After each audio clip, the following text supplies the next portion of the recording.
Rightio. Well, our Queensland listeners have been celebrating for a week or so because their kids went back to school earlier than those through Victoria and New South Wales. But there were cheers and cries and calls at 9 a.m. for vodka and cocktails by plenty of parents. We have enlisted the work and the expertise of the innovational nutritionist Sarah Di Lorenzo to chat about ways to keep our little ones healthy. She's in the studio now. Hello. Hi, Ed. Trying to do the calculations, right? You've got a 15-year-old daughter, 13-year-old daughter, and an 8-year-old daughter. And Yes. after 8 weeks of, summer good times, Yes. was back to the school lunches. Have you totaled them up over the years? Yeah, I did actually. Altogether, I think I've done over 7,000 school lunch boxes. God. 7,000 school lunch boxes. Yeah, that's a lot when you think about it. Never the one from like a tuck shop. Oh, Mum, I forgot my lunch. Or, I've just bought a sandwich. I've always done. I suppose because of my profession, I've always made the school lunches. Yeah, Yeah, right. I've always done that. Okay, now are these, you don't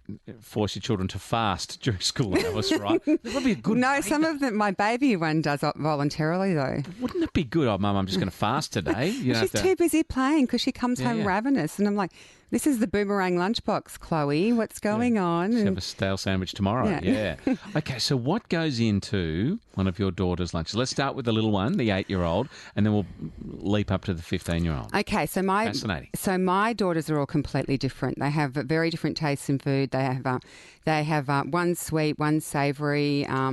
So let's start with the 8-year-old. So Yeah. where she goes, she will. I always have a rule with my kids where that 5 things need to go into a lunchbox. Okay. So they have to have 5 things, and they have to come something from either a dairy, a carbohydrate, vegetable, protein, or a piece of fruit.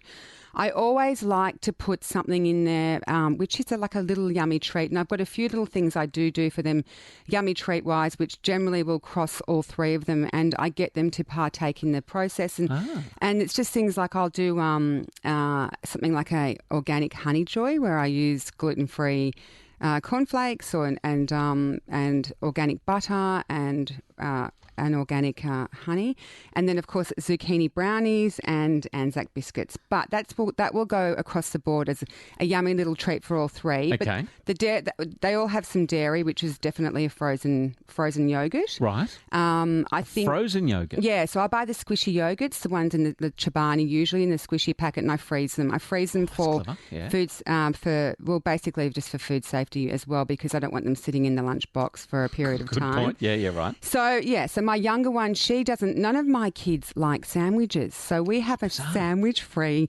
lunchbox. And what I do is I sit down with all of them and I find out what they like. I know what they generally do and don't like. So the 8-year-old, they all have a piece of fruit, and they can pick their fruit. The younger one, she actually likes a whole apple. My middle daughter, she likes strawberries. My older daughter likes watermelon. I pick what they like because I want them to eat, because the big thing for them at school is I would rather them have foods that they've been part of the picking process. Yeah. But for me, it's all about them having a stable blood sugar. I don't want my kids hypoglycemic at school. I don't want them having the fuzzies. So I get them to really pick what they want. So that's what they'll have. And then vegetable wise. Yes, what do you do for veg? Okay, so for the little one, she likes vegetable sticks.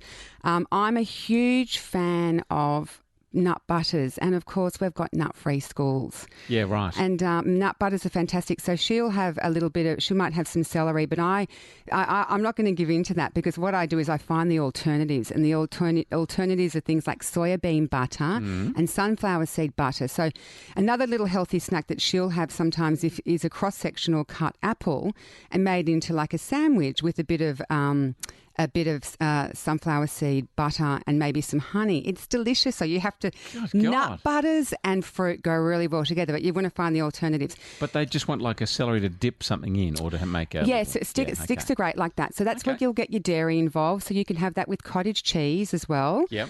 Or even a cream cheese. So I mix up that as well. Another way of getting vegetables into them is through I do risotto muffins where I'll cook a big batch. No, it's fantastic. This is time management-wise. I know, but I'm just thinking I sent my kid off with a couple of sliced up apples today. And they're going to go brown by lunchtime. Yeah, and a strawberry. So imagine the horror. By about now, yeah. Well, you've got to remember, for everyone out there, like these kids, a third of their nutrients come from the school lunchbox. So it is important getting them involved, having them partake in it. So carbohydrate-wise, all of them have to pick something from that. So she'll generally she's more of a crackery kind of a person. So she will have some kind of crackers with a bit of cheese in it. So that's her, and that's where the five food groups have come into it. There was dairy, carb, protein, veg, and I think I missed one. Dairy, carb, protein, and fruit. She likes a bit of apple. Yeah, okay.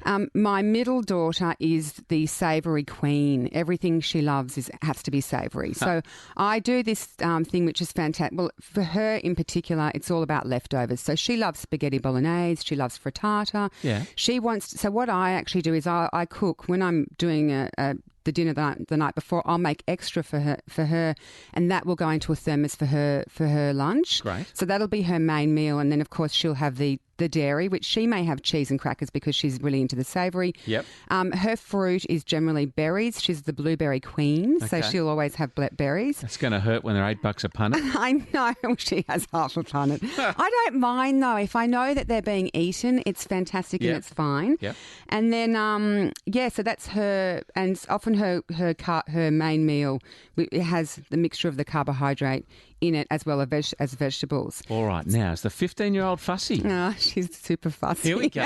Okay, I left her for last for a reason. You've made a rod for your back. I know I have. So she's quite fussy, but it's interesting. I find this year in particular, all of a sudden, there's this, and she's going into year 10 now. All of a sudden, she's like, oh, mummies, they like the acai bowls, and it's all about these poke bowls. And outside of school, like I live in Bondi, so down at Bondi Beach, there's always, these poke bowls and Buddha bowls and acai bowls, and it's all about the bowls. They're amazing. They're amazing, but they're also quite fashionable now, again, with the mid-range teenager. Okay.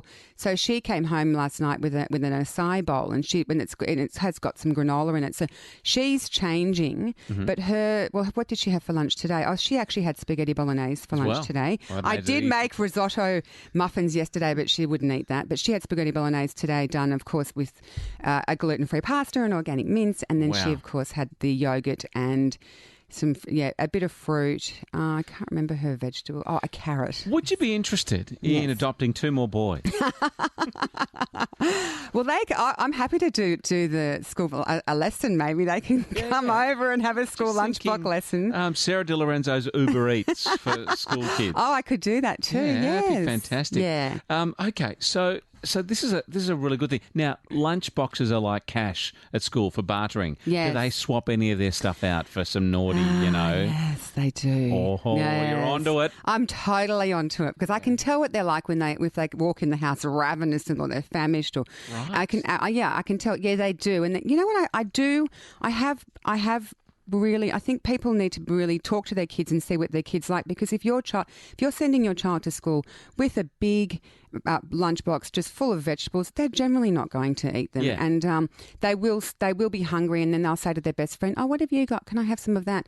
I had one stage where there was a little girl who was in year 2 with my eldest daughter in year 2, and I felt so sorry for her. I said to my daughter Charlotte, "Can you please just give this to that little girl, because she was eating all of my daughter," and I said, "I want you to eat," but her mum was literally sending just a box of vegetables, and that's not going to stabilise blood sugars, and it won't manage fatigue either. And they're the nutritional guidelines that or not objectives or more principles that I look at, and the glycemic index. Now, there's nothing more deflating for mums, dads, carers to see their little kids come back with half their lunch uneaten. You've sliced the fruit and the veg, you've done the right thing, and it comes back. Do you need to persevere with these young ones, especially till their taste buds develop, with trying to give them the healthiest lunch? I really possible? believe that. And I do believe, yes, you do, but there is a technique, like with everything, there is a technique. I think you need to, that does happen to me with my baby. baby, who's 8. I call her my baby. Okay, so I just sat down with her and we dissect in the afternoon after school. We pulled out what was retrievable, and I just said to her, Chloe, why aren't you eating this? And then things like I did put tomato and cheese in a crusket, and she said to me, well, the tomato made the crusket soggy, Mummy, so I couldn't eat it. So, and then just things like, she goes, oh, my friend wanted to eat that, or I was too busy playing. So what I did with her is, I just, when she was going through that stage, I did put a big focus on breakfast and afternoon tea. And the breakfast was always, I would make her sit down and have a bowl of oats with whatever it was over the top, maybe a bit of Greek yogurt and a piece of fruit. And afternoon tea was always as soon as she walked in, and I would stabilise her blood sugar. I'd give her some nuts or some cut up vegetable sticks or some hummus, and we would discuss it. And then the other, and she was saying, oh, I don't really like that you've put in there. So what I do with my daughters sometimes, if I'm lucky enough to have all three, the teenagers and her, is on a Sunday afternoon, if we do go and hit the supermarket, I will say to them, okay, off you go, pick what you want. And I get them involved in the process. And if they've got the power of involvement, they're generally going to own it a little bit more, and they're more inclined to eat it. So they'll run around and they'll come back with chocolate and Cheetos and things like that. And I say, okay, now you can go to that aisle 4 over there, and you can only pick from, which is generally the healthy aisle. Now, they are kids and they're little energy machines. Can they get by, with a couple of cheat days, or with days where they forget their lunch and they get some rubbish from the tuck shop, or, so long as you fill them up in the morning before school and the afternoon sort of wolf out that they always love. You've got to look. I really do believe that. Yes, they can have a couple. Everyone needs a couple of cheat days here, and it's part of. If you remove that temptation from them, they're only going to want it more. So when, like my daughters, when they started getting transport to their school, where they had to go up to the interchange at Bondi Junction, well, they were off at Max Brenner and all these different things. And Chocolate Emporium. I know, but there's kids. They're teenagers, right? They're all going to meet there. Yeah. I think that you have to allow that. You have to allow balance. Yes, if they want to go to the canteen and if they want to get something that they think is something, well, in my eyes, is nutrient poor food, if they want to go and it's fun, they might do that. And my daughters as well, because of my profession, they're quite aware of that. And I just think if you take away temptation and normalise it and allow it a little bit here and there, they're not going to want it as much. Definitely, they're trying to be cheeky, but they do watch you, with how you live your life. So that's probably the best example too, right? We can't be having fairy floss for breakfast, as fun as it might be, and then trying to expect them to have a frittata. Well, you're the role model, and at the end of the day, they are watching you. I mean, I'm alone with the 3 of them all the time, and they watch everything that I do and what I eat. And I often will lead by. I mean, I'll be passive in it, where I'll lead by example, and I'll talk to them about what I'm eating and why I'm eating it. And I think communication is key with kids and getting them involved. And definitely. Let's grab Louise, who's standing by in Kinglake, Victoria. Hey, Louise, hello to you. Hi to you both. Hi, Louise. Now, listen, from the time my kids were in prep, I got them to make their own school lunches. Yeah, that's genius. Yes. Okay. Under guidelines, like that, they had the selection of nuts, fruit, dried fruit, cheese, bread, whatever. They made their own sandwiches, and nothing came home then. Yeah, that's good. But there was supervision. They weren't just packing in, all cake or anything like that. But it gave them the freedom of choice. Yes, well, that's what I was just saying before. It gives them, when they're involved in the shopping process or the preparation process, generally the results are a lot better with them eating it, because they take responsibility for it. So clever, you two. Louise, you're in the draw for our $10,000, by the way. Thank you for that little insight. For that. Yeah, good luck. Fingers crossed. Honestly, the next thing is sleeping. I cannot get my kids up Monday to Friday, Saturday and Sunday. Do you reckon they sleep in? Nah, bing, 6 a.m, let's go, Dad, let's do stuff. It's killing me. Anyway, lovely to see you. Lovely to see you too. SDLmethod.com is your website as well for all sorts of great nutritional advice, coaching, weight loss for life, etc. Yes. But thanks for the kids' tips Thank you so much for having term restarted for 2018. We'll see you next Friday. Thank you.